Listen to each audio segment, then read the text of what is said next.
Дневен хороскоп за 1 ноември. Честит празник на всички българи! Започваме този месец с един хармоничен аспект между нашите две светила, Слънцето и Луната, които се намират във водната стихия. Това със сигурност ще повиши нашата чувствителност, нашата възможност да усещаме света около себе си, но също така и възможността да се изразим, да покажем нещо, което е важно за нас, нещо, което чувстваме.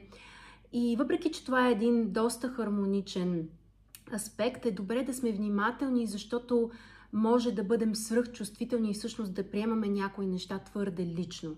Така че от една страна внимавайте как се отнасяте към другите хора и също така, ако някой е по-директен към вас, също не го приемайте прекалено лично. Човек в момента има нужда да изрази нещо, което е дълбоко важно за него самия.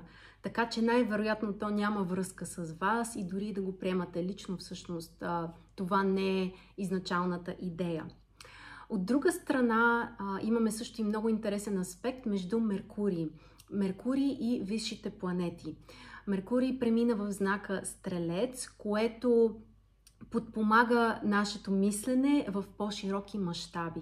Така че като цяло в рамките на следващите няколко седмици ще можем да правим по-големи планове, да имаме по-големи идеи, също да искаме да ги реализираме с повече оптимизъм, с повече ентусиазъм. И аспектите с висшите планети ни позволяват всъщност да правим нещо с по-голямо значение, с по-голямо въздействие върху други хора, с по-голяма значимост. Но имайте предвид, че някои от аспектите, специално този с Уран, който ще наблюдаваме, може да предизвика една допълнителна нервност. Т.е. да има нещо, което да искаме прекалено бързо да реализираме или да нямаме търпението да видим нужните резултати. Така че от една страна времето е чудесно за нови начинания, себеизразяване и въобще следване на нашите собствени импулси.